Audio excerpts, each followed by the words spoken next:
अस्सलाम वालेकुम नाज़रीन, मेरी सिरा programme voice it with KTN news आहियां लैला निसार। नाज़रीन, अॼु प्रोग्राम में तमाम अहम इशूज़ के असांखे हाईलाइट करणो आहे। सब खां पहिरीं असीं हिकु नज़र विझंदासीं त हिकु वाक़ियो पेश आयो आहे कराची जे शहर में।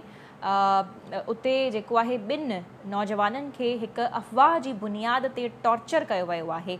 सो इन हवाले सां असीं ख़ैर वधीक तफ़सील बि पंहिंजे रिपोर्टर खां असीं वठंदासीं त हीउ जेको वाक़ियो आहे उहो किथे पेश आयो आहे, छो त अॼु इन वाक़े जी सख़्तु मज़म्मत कई वई आहे पाकिस्तान पीपल्स पार्टी जे चेयरमैन पारां ऐं हीउ सोशल मीडिया ते बि तमामु घणो सर्कुलेट करे रहियो आहे। सो वाक़ियो किथे पेश आयो ऐं जेकॾहिं छो त हिकु हुजूम जेको आहे बाक़ाइदा हिकु हमिलो कयो ॿिनि नौजवाननि खे हिकु अफ़वाह जी बुनियाद ते, त असीं प्रोग्राम इहा ई गुफ़्तगू कंदासीं त असां आख़िर एतिरी तकड़ छो करे वठंदा आहियूं हिकु सिटीज़न्स थियण जे हवाले सां, त असां कानून खे पंहिंजे हथ में आख़िर छो वठी वठंदा आहियूं। छा जेके इन हवाले सां इदारा मौजूदु आहिनि, जीअं असीं पुलिस जी ॻाल्हि करे वठूं त छा उहे उन वाक़े ते एतिरो जल्दी पहुची न पिया सघनि जो वाक़े कंट्रोल करे वठनि।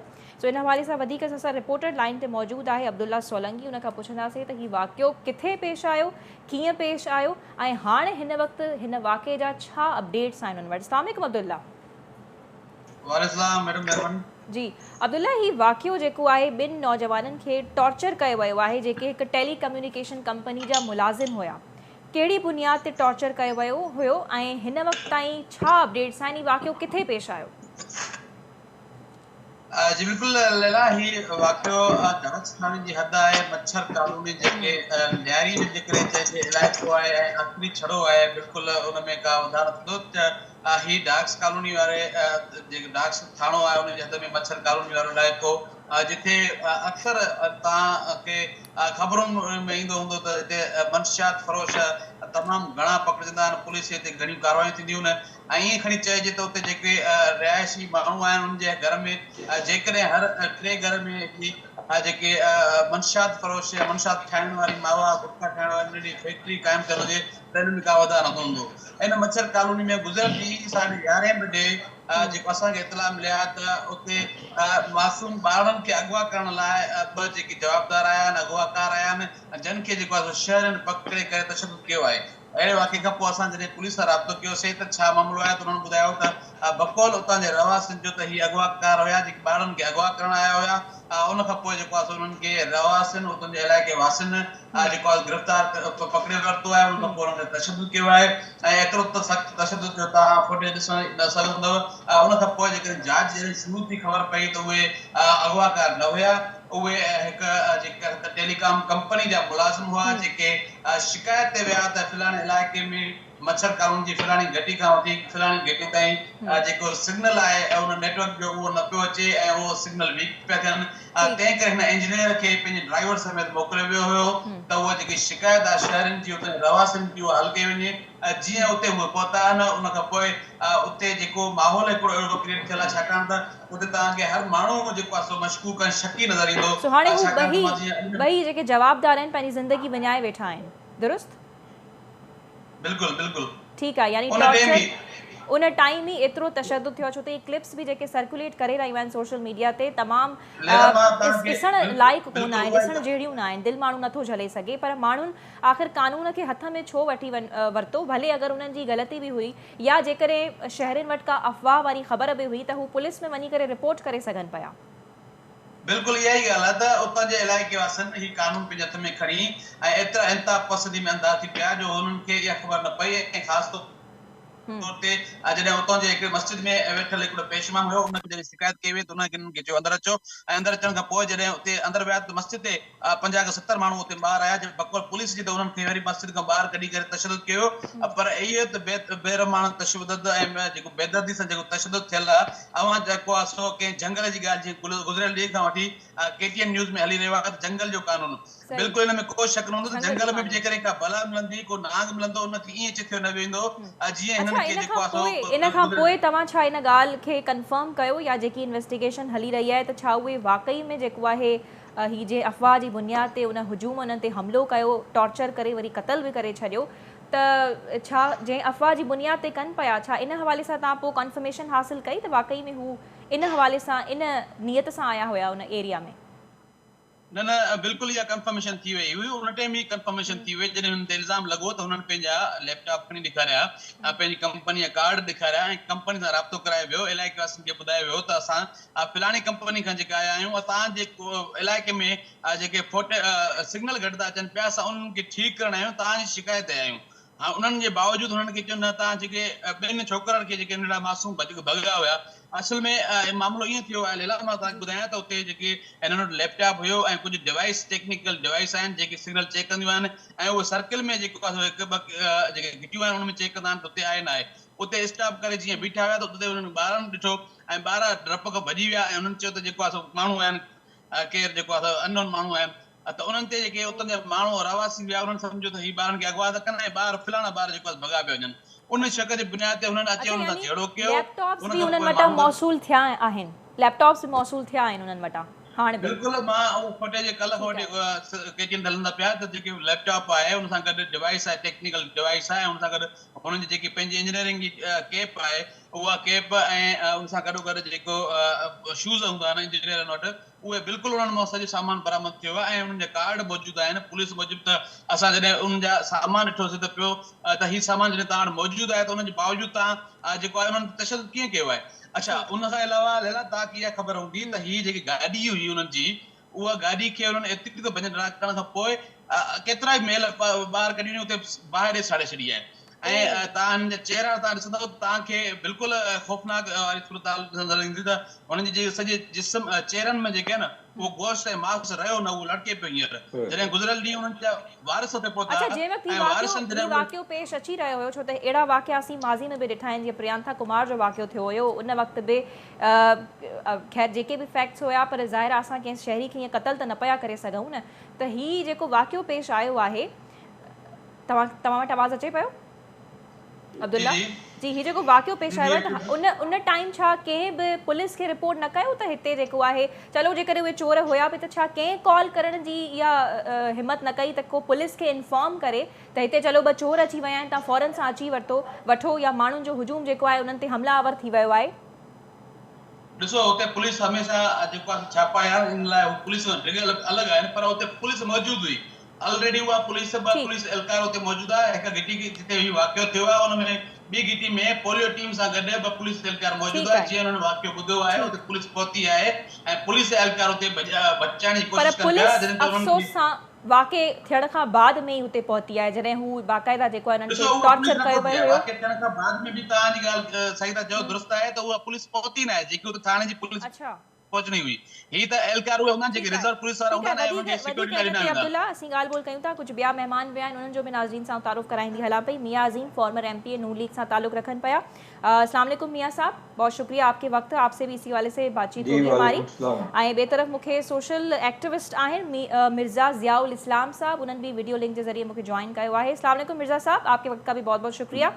टे तरफ मूंखे जॉइन किया है नवैद अहमद जेके सीनियर सहाफ़ी है नवैद साहब आपके टाइम का भी बहुत बहुत शुक्रिया। तो नाज़रीन असीं अॼु जेको आहे प्रोग्राम हिकु त हीउ वाक़ियो जेको आहे इंक्लूड कयोसीं शामिल कयोसीं ॿियो असीं इहो अॼु हिकु शइ शामिल करणु चाहियूं पिया त हिकु तरफ़ असांखे सियासी गर्मा गर्मी नज़र अचे पई अवां ॾिसो पिया त इमरान ख़ान जी तहरीके इंसाफ़ जा जेके चेयरमैन आहिनि उन्हनि जी लॉन्ग मार्च जो आगाज़ जेको आहे शुरूआति बाक़ाइदा तौर ते थी चुकी आहे। असीं ख़ैर अॼु उन्हनि जी लॉन्ग मार्च जे हवाले सां तफ़सील या इहो सभु त डिस्कस न कंदासीं पर छा अवाम जेको आहे उहो सियासतदाननि जी पॉलिटिशियंस जी या हुकूमतनि जी तरजीह में प्रायोरिटी लिस्ट में केतिरो रहे पई छा सियासतदान जेके नैरेटिव्स खणी अचनि पिया बयानिया खणी अचनि पिया अवाम उन्हनि खे केतिरे हद ताईं बाहि करे पई ऐं उन्हनि नैरेटिव्स जो अवाम ते असरु कहिड़ो पवे पियो। जीअं असीं अगरि हिन वाक़े खे ॾिसूं त हीउ वाक़ियो बि छा इन शइ जो त नतीजो न आहे छो त असीं ॾिठोसीं त पहिरियों जॾहिं बोर्ड मुतासिर कराची शहर में माइग्रेट करणु लॻा बोर्ड जे नतीजे में शिफ्ट थियणु लॻा त उन वक़्तु इहो तासुर ॾिनो वियो हुयो त उन एरिया मां यानी लोअर सिंध मां कुझु डाकू या चोर जेके आहिनि कराची जी तरफ़ अची रहिया आहिनि न सिर्फ़ु कराची में पर इहा शइ असांखे पंजाब में बि ॾिसणु आई हुई त खोड़ सियासतदाननि इहो मौक़िफ़ ॾियण जी कोशिशि कई या असीं चऊं त नैरेटिव क्रिएट करण जी कोशिशि कई त डाकू चोर बोर्ड मुतासिर इलाइक़नि मां शहरी इलाइक़नि की तरफ जो है रवानो थी रहा है। सो इन हवाले से असी गाल बोल करना से मियाँ साहब शुरुआत में आपसे करूँगी आप एक पॉलिटिशियन हैं आप एक पॉलिटिशियन जी हैं, जी ये वाक़या भी मैंने आपसे प्रोग्राम के पहले भी डिस्कस किया और अभी हमारे नुमाइंदे हमें तफसीलात से भी आगाह कर रहे थे कि और ये इस तरह के वाक़यात हमें माजी में भी देखने को मिलते हैं। जैसे प्रियंका कुमार की बात की जाए कि शहरियों का हुजूम आकर जो है अपने हाथ में कानून आखिर क्यों लेता है?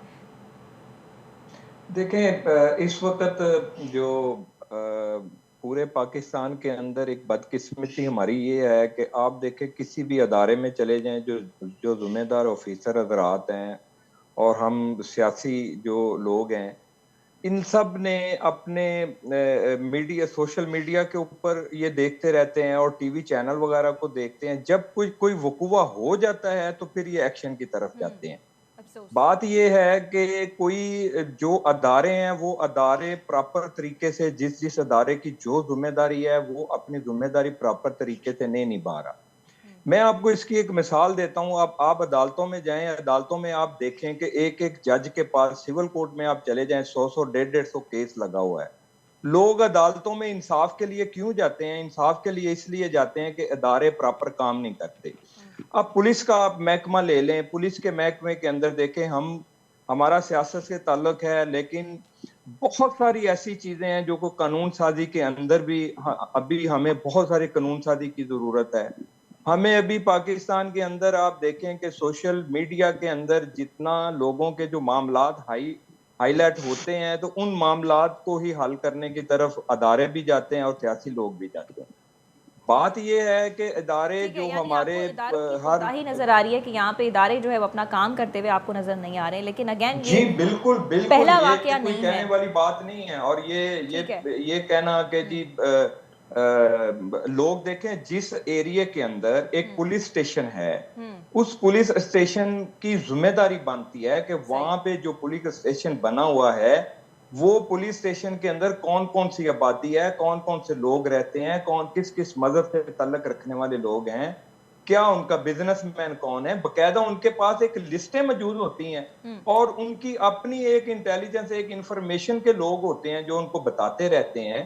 तो बहुत सारे ऐसे काम जो होते हैं वो बकायदा इनकी अपनी सुस्ती की वजह से भी हो जाते हैं। और अदारे जब पुलिस वाले जब काम प्रॉपर तरीके से नहीं करेंगे तो जाहिर बात है, और जब आप खुद ही जज बन जाएंगे, खुद ही पुलिस वाले बन जाएंगे, लेकिन मियां साहब खुद ही इतना वकील गुस्सा, बन जाएंगे, इतनी तो ये फ्रस्ट्रेशन के जंगल का एक कानून अफवाह जो की है तो बुनियाद पे फिर टॉर्चर कर करके उन्होंने उन शहरियों को मार ही डाला, बिना किसी तहकीक किए हुए या बिना कुछ पूछताछ किए हुए। या चलें थोड़ा बहुत मारपीट हो भी जाती है, लेकिन इतने हद तक टॉर्चर, आप अगर वो वीडियोस मेरा ख्याल है आपने देखी भी होंगी तो बिल्कुल देखी नहीं जा सकती, वो ऐसी वीडियोस हैं।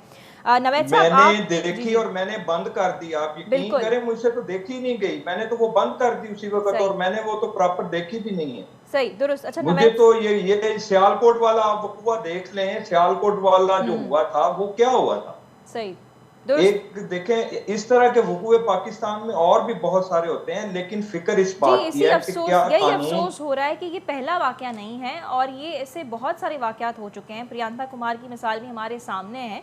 तो जी पता जी नहीं कब बिल्कुल हम लोग सीखेंगे, हमारी आवाम कब सीखेगी, हमारे शहरियों में कब ये इस तरह के वाक़यात के हवाले से अकल आएगी। किसी अफवाह जी बुनियाद ते जेको के शहरन के जेको टॉर्चर करें, उनके कत्ल करे छॾनि था। नवेद साहब आपकी तरफ मैं आना चाहूँगी, आप भी इस वाक़े के हवाले से आपने देखा होगा, सोशल मीडिया पर बहुत ज़्यादा सर्कुलेट कर रहा है। आज मुख्तलिफ सियासी जमातों की तरफ से इस वाक़े की मज़म्मत भी हो रही है। मैं आपसे पूछना ये चाह रही हूँ, आपके तजुर्बे के हवाले से, आपकी एनालिसिस की अगर बात की जाए, तो क्या सियासतदानों के नैरेटिव का बहुत ज़्यादा असर होता है आवाम पे? क्योंकि जब मैंने अपने इंट्रो में भी बात की कि जो सैलाब मुतासरा इलाके हैं वहाँ से जब शहरी आ रहे थे मुतासरीन शहरों की तरफ, तो एक नैरेटिव क्रिएट किया जा रहा था कि वहाँ से डाकू वगैरह भी आ सकते हैं, तो जब डाकू वगैरह आएंगे तो शहरों में दंगा फसाद जो है बहुत ज़्यादा बढ़ सकता है। तो क्या ये नैरेटिव दुरुस्त था? क्या ये उस नैरेटिव का तो नतीजा नहीं है? देखिए, ये कोई पहला वाक़या तो हुआ नहीं। इससे पहले भी कराची शहर की अगर मैं बात करूँ, दर्जनों वाक़यात ऐसे हो चुके हैं। और ये जो है वो किसी सियासी जमात के नैरेटिव की वजह से नहीं होता, बल्कि ये एक मुआशरा जो है वो हुजूम में तब्दील हो चुका है। और ये होता है कि फ्रस्ट्रेशन निकालने के लिए लोग अपनी मुख्तलिफ वाक़यात को जवाज़ बनाते हैं, अपनी ज़ाती दुश्मनियाँ निकालते हैं। कुछ लोगों को कभी मज़हब के नाम पर, कभी किसी और को इल्ज़ाम लगाकर एक हुजूम जो है वो लोगों में तशद्दुद शुरू करता है और बाकी लोग उसका साथ देना शुरू कर देते हैं। जिस तरह आपने बात की सैलाब मुतासरीन की, तो एक शख्स जिस और एक फैमिली या ख़ानदान जो ऑलरेडी अपना सब कुछ तबाह कर चुका है एक कुदरती आफत के जरिए, उस खानदान के उन लोगों के आने पर इस तरह के इल्ज़ामात लगाना या इस तरह की बातें करना ये किसी तौर भी मुनासिब नहीं है। अगर किसी सियासी जमात को या किसी को भी इस चीज़ का खतरा या इस चीज़ का था या होता है तो उसके लिए इदारे मौजूद हैं, जो इदारे उनको काम कर रहे हैं, और उन लोगों को अगर लाया गया तो प्लानिंग के तहत लाया गया, मखसूस जगहों पर ठहराया गया और उन मखसूस जगहों पर उन लोगों को सिक्योरिटी भी फराहम की गई, उनकी सिक्योरिटी भी की गई और उनसे लोगों की सिक्योरिटी भी की गई। तो मैं समझता हूँ कि नवीन साहब, मैं सियासतदानों का ही काम। मैं आपकी तरफ वापस आऊंगी। इस वक्त हमें प्रोविंशियल मिनिस्टर इम्तियाज शेख साहब ने ज्वाइन किया है। इम्तियाज शेख साहब सूबाई वजीर एंड पीपल्स पार्टी जा सीनियर अगवान भी। अस्सलाम वालेकुम इम्तियाज साहब।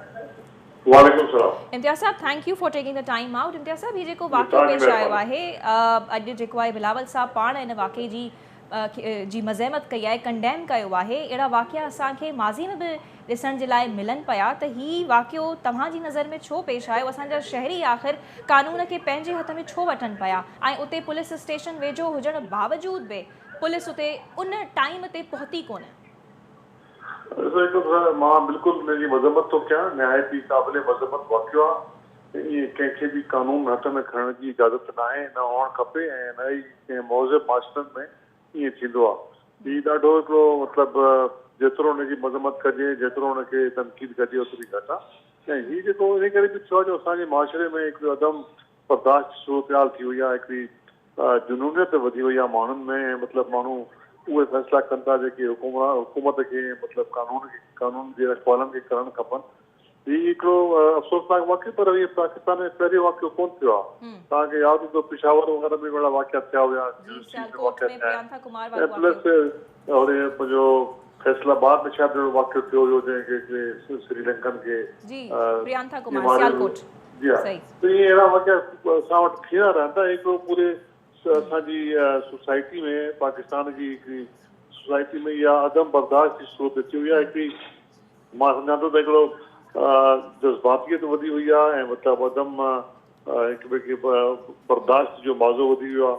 त मतिलबु उहे इन क़िस्म जा वाक़िया थियनि था। इम्तियाज़ साहब, तव्हां सम्झो न पिया त इन्हनि खे असीं ईअं चऊं त अहिड़ा वाक़िया थींदा रहनि पिया, इहो काफ़ी न आहे। ही हाई टाइम आहे सियासतदाननि खे, पॉलिटिशियंस खे असीं जेकॾहिं ॻाल्हि कयूं या हुकूमत जी ॻाल्हि कयूं त उन्हनि खे सख़्तु एक्शन खणणो पवंदो, त जीअं ऐं मेक श्योर करिणो पवंदो त अहिड़ा वाक़िया जेके आहिनि मुस्तक़बिल में वरी पेश न अचनि, छो त हीअ अगेन जीअं तव्हां चयो पहिरियों वाक़ियो न आहे।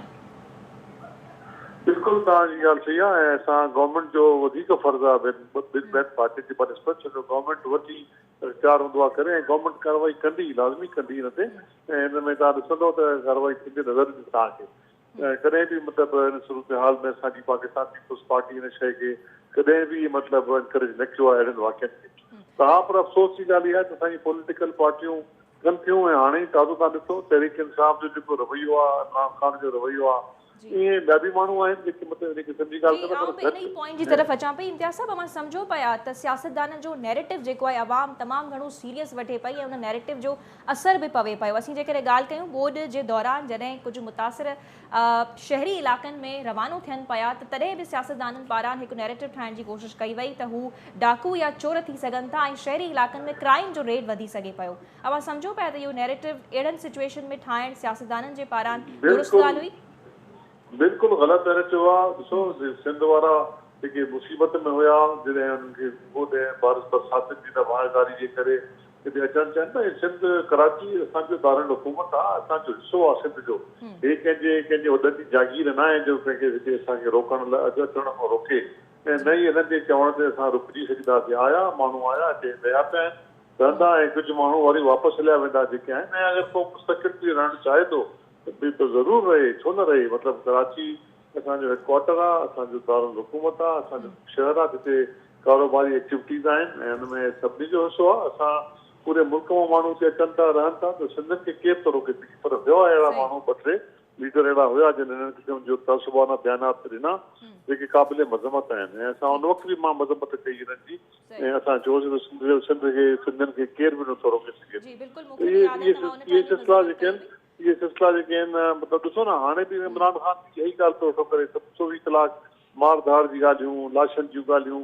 जॾहिं तव्हां आवाम खे इन क़िस्म जा लीडर इन क़िस्म जूं ॻाल्हियूं ॾींदव त लाज़मी आवाम ते असरु पवंदो, कुझु न कुझु नौजवान हुन ते असरु वठंदा, ऐं पोइ इन क़िस्म जा मुआशरे में सूरत हाल पैदा थी चुकी। जी आऊं इहो ई सवाल तव्हां खां पुछणु चाहियां पई आख़िरी त छा हिन वायलेंट बिहेवियर या तव्हां बि जुनूनियत जी ॻाल्हि कई इन जे पोयां किथे न किथे सियासतदान त न आहिनि छो त सियासतदान असीं ॾिसूं पिया उनजी हिकु वॾी फैन फॉलोइंग हुजे थी वॾे पैमाने ताईं उन्हनि खे माण्हू फॉलो कनि था ॿुधनि था उन्हनि जी ॻाल्हियुनि जो असरु वठनि था त छा इहा उन्हनि जी अहम ज़िमेदारी नथी बणिजे त शहरनि खे या पंहिंजे जेके उन्हनि जा फॉलोअर्स हुजनि था उन्हनि खे सही पैगाम ॾियनि ऐं वायलेंस जा घटि बल्कि हुजनि ई न इनफैक्ट। ॾिसो असांजो त फ़र्क़ु सभिनी जो आहे जेके बि सियासत में आहिनि वॾा लीडर्स आहिनि वर्कर्स आहिनि जेके बि आहिनि मतिलबु प्रोविंशियल लेवल ते नेशनल लेवल ते जो कमु आहे त मुल्क में मतिलबु रवादारी जी सियासत ऐं मतिलबु हिक ॿिए खे बर्दाश्त करण वारी ॻाल्हि ऐं हिक ॿिए खे सम्झण जी ॻाल्हि ऐं मतिलबु हिक ॿिए जो एतिराज़ ॿुधण वारी ॻाल्हि जेका हुअणु खपे उहा मतिलबु कुझु माण्हू आहिनि जेके ख़राबु कनि था सूरत हाल खे ऐं मतिलबु तव्हां ॾिसो था पाण चंद माण्हू आहिनि जे पर माण्हू हुनजो असरु वठनि था ऐं अल्टीमेटली उहा शइ मतिलबु वधे थी ऐं हिन क़िस्म जा वाक़िया अचनि था। इहा क़ाबिल मज़मत ऐं बिल्कुलु सियासतदान बि हिन में ज़िम्मेदार आहिनि अगरि उहे इन क़िस्म जो दर्स न ॾियनि त शायदि इहे वाक़िया न थियनि या घटि थियनि पर सिर्फ़ु सियासतदान खां अलावा सोसाइटी जा ॿिया माण्हू बि आहिनि जेके इन क़िस्म जो प्रचार कनि था। जी जीअं क्राइम जेको आहे कराची में असीं ॾिसूं था त वधियल आहे त तव्हां सम्झो पिया त पुलिस हुनखे कंट्रोल करण में जेको आहे घटि हिकु किरदारु अदा करे रही आहे या ही फ्रस्ट्रेशन बि उनजो ई नतीजो हुयो त हिकु अफ़वाह जी बुनियाद ते शहरनि सम्झो त कुझु डाकू या चोर अची विया आहिनि ऐं उन्हनि ते हमिलो करणु शुरू थी वियो अवाम जो बि इदारनि ते भरोसो जेको आहे तमामु घटि पैमाने ताईं आहे। ॾिसो पुलिस जो बिल्कुलु कमु आहे पुलिस खे करणु खपे ऐं हिन वक़्तु असांजो जेके टॉप ब्रास पुलिस जी आहे उहा मतिलबु सुठनि ऑफिसरनि जी आहे जेके मतिलबु नामी ग्रामी ऑफिसर आहिनि ईअं सम्झो मतिलबु जेके best of the lot one of the few जेके सुठा ऑफिसर आहिनि उन्हनि खे करणु खपे ऐं मतिलबु लॉ एंड ऑर्डर जी सूरत हाल बहितर थियणु खपे उनजी गुंजाइश बि आहे ऐं नोटिस बि वरितलु आहे पर हीअ जेके वाक़िया आहिनि हीअ अचानक ई थी वञनि था पिया ऐं हुन खां पोइ मतिलबु उन्हनि खे हाणे कैसे किरदार ते पहुचायो अहिड़नि किरदारनि खे जिन्हनि वाक़िअनि में हिसो वरितो या ताकि मतिलबु पंहिंजे लाइ मतिलबु उहो हिकिड़ो सबक़ु थी सघे ऐं कानून हथ में खणण खां माण्हू कंहिंखे रोके सघे। ठीकु इम्तियाज़ साहब तव्हांजी वॾी महिरबानी त तव्हां हिन वाक़े जी बि मज़ामत कई पर अगेन तमामु अफ़सोस जहिड़ी ॻाल्हि आहे त हीउ वाक़ियो हाणे पेश अची चुको आहे। ॿ जेके नौजवान आहिनि उहे बि सिंधी हुया ऐं उन्हनि जो क़तल बेदर्दी सां थी चुको आहे हिकु अफ़वाह जी बुनियाद ते। ख़ैर अॻिते वधूं था असीं मिर्ज़ा ज़ियाउल इस्लाम साहब की तरफ वनूं था जेके पाण सोशल एक्टिविस्ट हैं। मिर्ज़ा साहब उम्मीद है आपको सिंधी मेरा ख्याल है समझ आ ही रही होगी और जिन वाक़यात की हम बात कर रहे हैं या इस वाक़े की अगर बात की जाए जो कि कराची के मच्छर कॉलोनी में पेश आया है और दूसरी तरफ हम बात करें कि सियासतदानों के नैरेटिव्स का बड़े पैमाने पे आवाम हमारी असर ले रही है तो आप इस वाक़े के हवाले से पहले कुछ फरमाइएगा कि इतनी आवाम में आखिर फ्रस्ट्रेशन क्यों आ गई है कि उन्होंने कानून को अपने हाथ में लेना शुरू कर दिया है। जी बहुत शुक्रिया।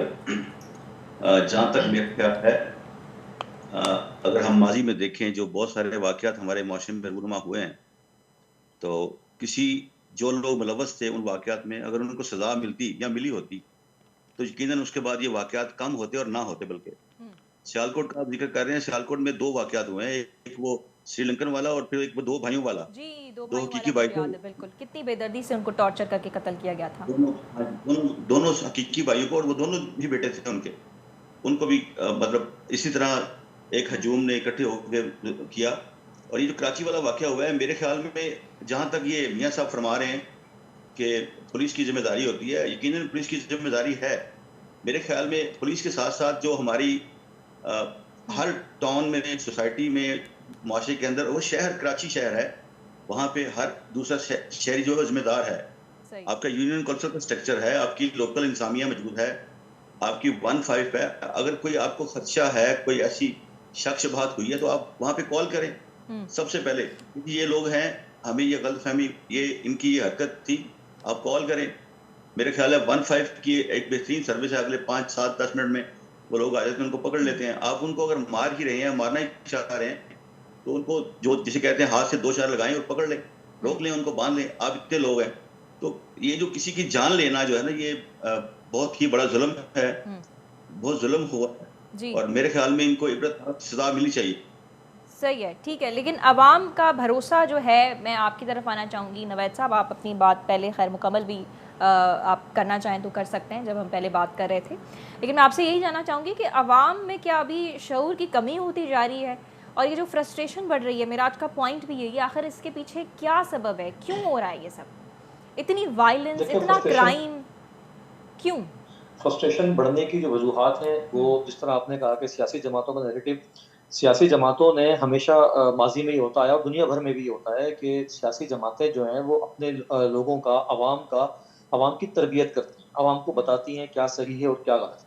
इसीलिए जो है वो लोग उनके फॉलोवर्स होते हैं। हमारे यहाँ सियासी जमातें मौजूदा दौर में अगर देखें तो वो सिवाय एक दूसरे को दुश्मन बनाने के और दूसरा कोई काम नहीं कर रही। जहाँ तक रही बात इस मुआशरे की फ्रस्ट्रेशन का ये होता है कि अब मुआशी तौर पे हम जिस क्राइसिस का शिकार हैं, पूरे पूरे मुल्क के हालात एक जैसे हैं, सब जगह एक जैसे लोग हैं, तो वो सारा क्राइसिस और मुआशी परेशानियां, दीगर परेशानियां मिलके जो है वो लोग अब इस तरफ चले गए हैं कि वो अपना गुस्सा कहीं ना कहीं निकालते हैं, कहीं मौके की तलाश हो। और जिस तरह मैंने पहले कहा कि ये वाकया पहला नहीं है, इससे पहले वाकयात हुए थे।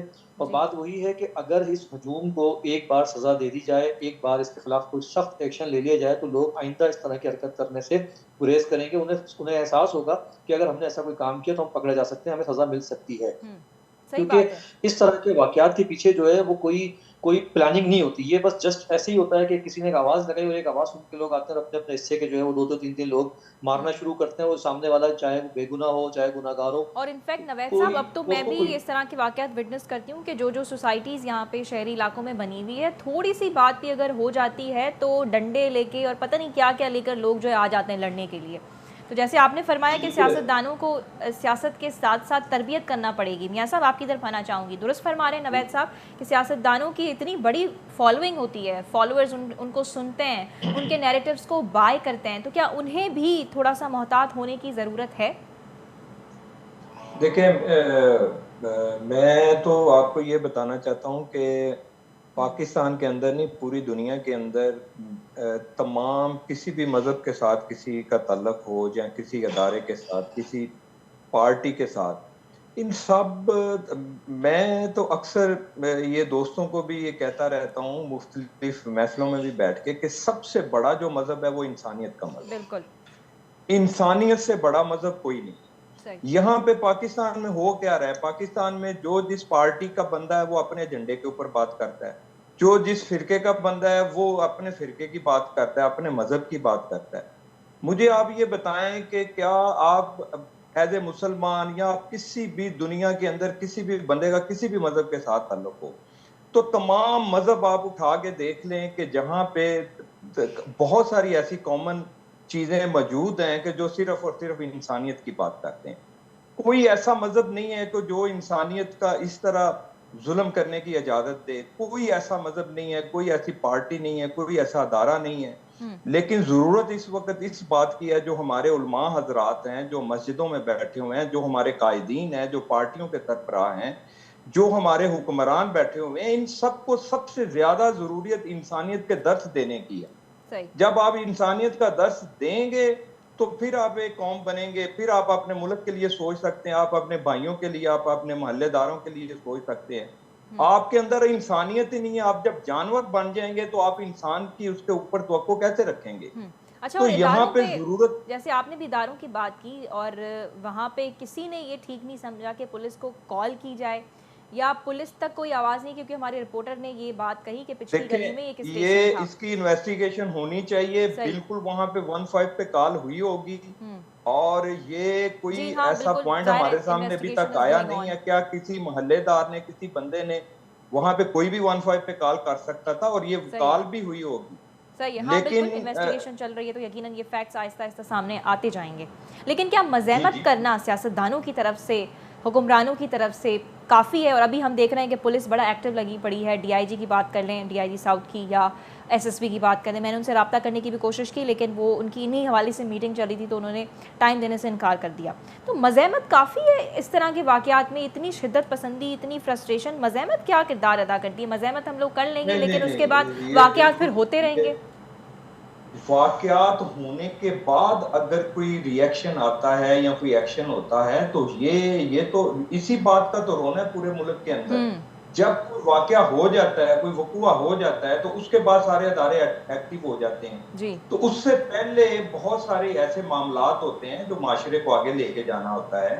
तो वो हम लोग रोल ही नहीं अपना अदा कर रहे हैं, ना अदारे अदा कर रहे हैं, ना सियासी लोग हम अदा कर रहे हैं। हमें यहाँ पे जो माशी हालात पूरे मुल्क के हैं इसलिए इस वक्त मेरे ज़हन के मुताबिक तो पूरे मुल्क के अंदर माशी इमरजेंसी है। सही। आप देखिए जिस घर में मुझे अब ये रैली वगैरह, ये जो लॉन्ग मार्च, बेरोजगारी हमारे मुल्क में पहले ही बहुत ज्यादा है। जो बंदा सुबह अपने घर के लिए, जो मजदूर आदमी कंस्ट्रक्शन के काम में, आप मुझे ये बताएं, जो सुबह निकलता है शाम को कमा के अपने बच्चों को देगा तो वो खाएंगे, उन लोगों के लिए कुछ सोचता है कि जब मैं शाम को घर वापस जाऊंगा तो मेरे बच्चे मेरी तरफ देख रहे तो होंगे? उसके लिए मियां साहब किसको सोचना चाहिए? किसकी जिम्मेदारी बनती है? कौन सोचे? स्टेट, रियासत की बनती है ना? इसके लिए हमें बिल्कुल स्टेट की जिम्मेदारी है और तमाम पार्टियों की जिम्मेदारी है। और सबसे पहले पार्टियों से बालातर होकर अपने मुल्क के लिए सोचना चाहिए। और जब हमारा मुल्क अपनी जगह पे, जहाँ पे ये खिता के अंदर हमारे इर्द गिर्द जो दूसरे मुल्क पहुंच चुके हैं और हम सबसे पीछे हैं, तो जब तक हम अपने मुल्क के लिए नहीं सोचेंगे, मुल्क अगर सरवाइव करेगा तो पार्टियां भी सरवाइव करेंगे, हम भी सरवाइव करेंगे। चले आपसे बिल्कुल इस इशू पे तो बात हो ही रही है, सोच लेके आनी चाहिए, बिल्कुल सोच ले। बिल्कुल आपने बहुत राइटली पॉइंट आउट किया है काफ़ी चीज़ों को, और मैं उस पर मजीद बात करूंगी। लेकिन थोड़ा सा मैं लॉन्ग मार्च के वाले से बात करना चाहूँगी कि ये जो अभी लॉन्ग मार्च हो रही है, इसमें भी खून, इस तरह के लफ्ज़ इस्तेमाल किए जा रहे हैं जो कि मेरा ख्याल है नहीं होनी चाहिए, कि खूनी मार्च होगा, दंगा फसाद होगा, ये सब होगा, वो सब होगा। इस पे आपका क्या एनालिसिस है, being a politician and belonging from a party? देखिए, ये तो खदशा होते हैं जब भी कोई लॉन्ग मार्च होता है, जलसा होता है, तो ये सारे खदशात होते हैं। लेकिन ये मामला उस वक्त हाईलाइट ज्यादा हुआ जब फैसल वाडा साहब ने प्रेस कॉन्फ्रेंस की, और पीटीआई के वो एक मेन रुकन है, तो उन्होंने ही अपनी ही पार्टी के अंदर जो मामलात थे उन्हें दबे लफ्जों में जो उन्होंने बयान किया है, तो उसके बाद ये जाहिर बात है अदारे भी हाईलाइट हुए और सारी चीजें उन्होंने हाईलाइट की, अदारों ने भी देखा। लेकिन ये खदशा तो पहले ही मौजूद है। अब आप देखें कि इंडिया के आप चैनल देख लें, इमरान खान साहब को जो पहले बुरा भला कह रहे थे, अब उनके लिए वो हीरो बना हुआ है।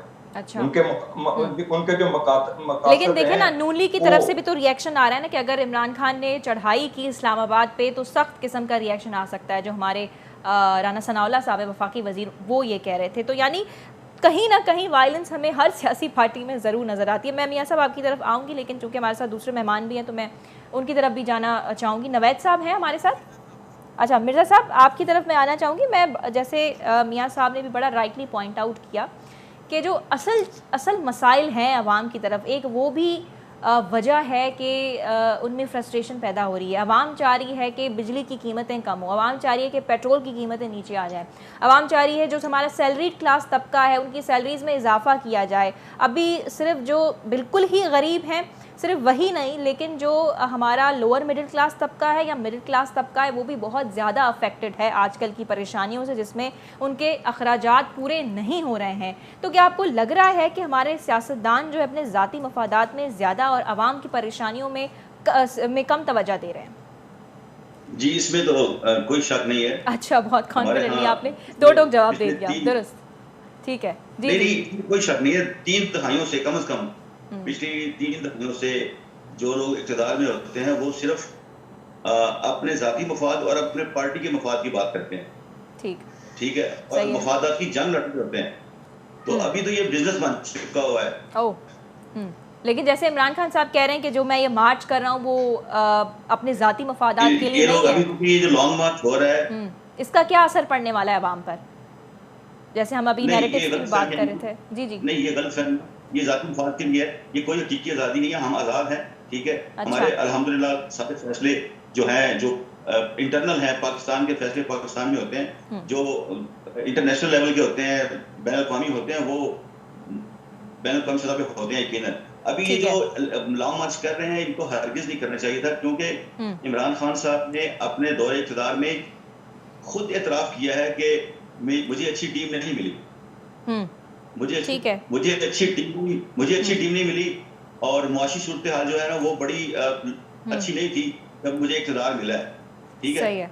तो जब एक टीम का सरबराह, एक टीम का कप्तान एतराफ़ कर चुका है, तो उनको अभी मरकज में उनकी यही हुकूमत आप खत्म हो भी चुकी है। यही तासुर दे रहे हैं और काफ़ी मेजॉरिटी यही कहती है कि सियासतदान अपने ज़ाती मफादात के लिए काम कर रहे होते हैं, आगे बढ़ रहे होते हैं। मियाँ साहब, मैं आपका इस पे भी कमेंट देना चाहूँगी। मिर्ज़ा ज़ियाउल इस्लाम साहब ने बड़ी एक दो टोक बात कर दी कि जी इसमें कोई शक ही नहीं है कि वो अपने ज़ाती मफादात के लिए काम करते हैं। अब जैसे मैंने भी कहा कि अवाम क्या चाहती है, सैलरीड क्लास, पेट्रोल की कीमतें नीचे आना, बिजली की कीमतों में जो है कमी आना, तो ये सब तो होते हुए ना इस पे प्रेस कॉन्फ्रेंसेस आके सियासतदान करते हैं।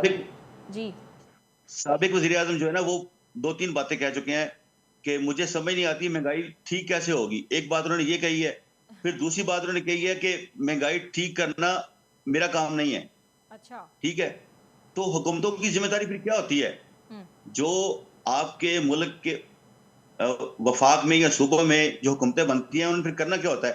खाली ये टो टप्पा और ये जो एक होता है कहीं मूव करना है पाकिस्तान के अंदर या पाकिस्तान से बाहर, तो ये कंपटीशन मुकाबलेबाजी है, प्रोटोकॉल दिखाना, शान शौकत और मोहल्लात में रहना, ये हरगिज ये नहीं है। सही ये है, मियाँ खराजात करना। जी जी जी जी, मैं यही पॉइंट मियाँ साहब की तरफ लेके जा रही थी। मियाँ साहब, आप अग्री करते हैं, मुत्तफिक हैं? जी बिल्कुल मैं इस बात से एग्री हूँ। और ये जो इन्होंने बात की है लॉन्ग मार्च के हवाले से भी, इमरान खान के हवाले से भी, ये बिल्कुल इनकी बात दुरुस्त है। मैंने पहले भी यही गुजारिश की है कि अगर आपकी कौमी सोच नहीं होगी तो आप अपनी आवाम को, पाकिस्तानियों को, जो गरीब लोग नहीं, अब पहले तो आप यकीन करेंगे पहले कहते थे जी जो गरीब लोग हैं वो और पिस गए हैं। मैं ये कहता हूँ अब गरीब, अमीर, मीडियम तबका सब पिस गए हैं। इतने अब तो देखें आपने, जैसे कि बिजली के बिल देख ले, पेट्रोल देख ले, अखराजात, आप आमदनी कम है और अखराजात ज्यादा है। और ये जो बजट तैयार करते हैं, क्या इनको ये, मैं अपनी पार्टी की, तमाम पार्टियों की ये बात करता हूं, आप जब पब्लिक की नुमाइंदगी के लिए आते हैं, आप पब्लिक के नुमाइंदे बनते हैं, तो पब्लिक की नुमाइंदगी करें। आप देखें कि आप किसी भी एक घर के बजट को बना के देखें, अब पूरे घर का जो बजट है वो बिजली के बिल में जा, पूरे घर का बजट जो है वो जाती आवाम की नुमाइंदगी। ये सिर्फ इलेक्शन के वक्त ही याद आ रहा होता है और आप चले पीपल्स पार्टी के दावे कर रही है। ये देखें, अभी मेरे भाई ने कहा कि खान साहब ने कहा मुझे टीम अच्छी नहीं मिली। मुझे ये बताएं कि मैं बिल्कुल जमातों की बात करना चाहता हूं। मैं एक गुजारिश आपसे ये करना चाहता हूं एज ए पाकिस्तानी, मैं ये गुजारिश करना चाहता हूं कि जब ये कानून साजी की जाती है तो मुझे ये बताएं कि अब भी बहुत सारी पाकिस्तान के अंदर कानून साजी की जरूरत है। पाकिस्तान के अंदर जब किसी बंदे को की पोस्ट दी जाती है तो उसका ना एक्सपीरियंस देखा जाता है, ना उसको देखा जाता है जिस अदारे का इसको सरबराह बनाने के लिए जा रहे हैं क्या ये पॉलिसी मेकर है या नहीं है, इसका कोई अपना इस अदारे के बारे में कोई एक्सपीरियंस है या नहीं है। उसको हम कोई ना कोई मिनिस्ट्री दे देते हैं, किसी ओहदे पे बैठा देते हैं। मुझे ये बताएं, मैं एज ए सियासत ऑफिशियल्स मैं एज ए एक सियासी वर्कर मैं आपको ये बताना चाहता हूं कि मैं अक्सर अपने दोस्तों को ये पूछता रहता हूं कि हमारी कोई इंडस्ट्री के अंदर, अगर हमने अपनी इंडस्ट्री के अंदर किसी को पोस्ट देनी होती है, कोई सीट पे किसी को बिठाना होता है, तो हम उसकी बेशुमार उसके इंटरव्यू करते हैं, उसकी सीवी चेक करते हैं। तो जब हम सियासतदान, एज ए सियासतदान किसी बंदे को पाकिस्तान की कोई अहम सीट पे बैठाते हैं तो उस वक्त ना तो हम उसकी सीवी चेक करते हैं, ना उसका एक्सपीरियंस चेक करते हैं। पार्टी में मशवरा देना पड़ेगा, ये बहुत अच्छा मशवरा है। ये बिल्कुल ये पार्टी का मशवरा नहीं है, ये सबके लिए, लेकिन मेरा तमाम पार्टियों के शुरू कर सकते हैं ना। जब हम पाकिस्तान को अपना मुल्क समझेंगे, जब पाकिस्तान को इंटरव्यू हो रहा है, कौन से एमपी देखें, हम ये बात कैंडिडेट का वो डिजर्विंग है या नहीं कह रहे कि हमारे पास टीम अच्छी नहीं है। हमारे पास बहुत अच्छी टीम है मुस्लिम लीग नून के पास। मुस्लिम लीग नून ने ही हमेशा पाकिस्तान को तरक्की की राह पे गामजन किया है। ठीक, खैर आज हम सियासत पे खैर इतनी बात भी नहीं करना चाहते क्योंकि वाकयात इस तरह के हुए हैं और हम आवाम की फ्रस्ट्रेशन पे ज्यादा, और उसका क्या जो रीज़न है, छा जेको रीज़न आए वो सियासतदान आहिन या न, आज हमने उस पर बात करने की कोशिश की। मियाँ साहब उन ते असीं ॻाल्हाइण जी कोशिश कई से। बहरहाल दोनों मेहमानों का बहुत शुक्रिया, ॿिन्ही मेहमाननि जी तमाम मेहरबानी। नवैद साहब सीनियर जर्नलिस्ट भी असां सां मौजूद हुआ, उन्हनि जी भी वॾी मेहरबानी। इम्तियाज़ शेख साहब प्रोविंशियल मिनिस्टर ऐं असांजा रिपोर्टर भी मौजूद हुयो जैं असांखे तफ़सीलन का आगाह कयो। मिर्ज़ा ज़ियाउल इस्लाम साहब, आपका भी बहुत बहुत शुक्रिया कि आपने वक्त निकाला। सो नाज़रीन, हिते प्रोग्राम असीं एंड कयूं पिया। हीउ जेको वाक़ियो थियो आहे, हाणे हर सियासी ऑफिशियल या असीं चऊं गवर्नमेंट ऑफिशियल या पुलिस खां जेके पुलिस ऑफिशियल्स आहिनि उहे इन्वेस्टिगेशन कनि था। सियासी पार्टीज़ मज़ाहमत करण में मसरूफ़ आहिनि, बिल्कुलु उन्हनि खे मज़ाहमत करणु खपे, पर ईंदड़ वक़्त में छा गारंटी आहे त अहिड़े क़िस्म जा वाक़िया न थींदा?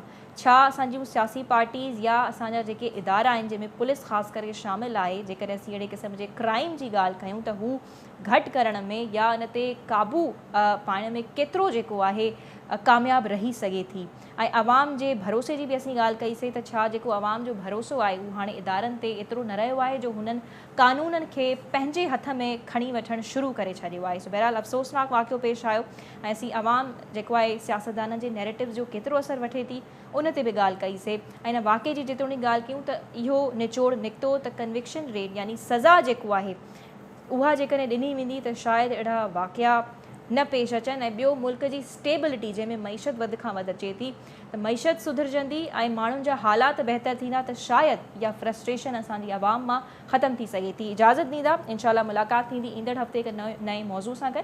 पंहिंजो ख़्यालु रखंदा। अल्लाह हाफ़िज़।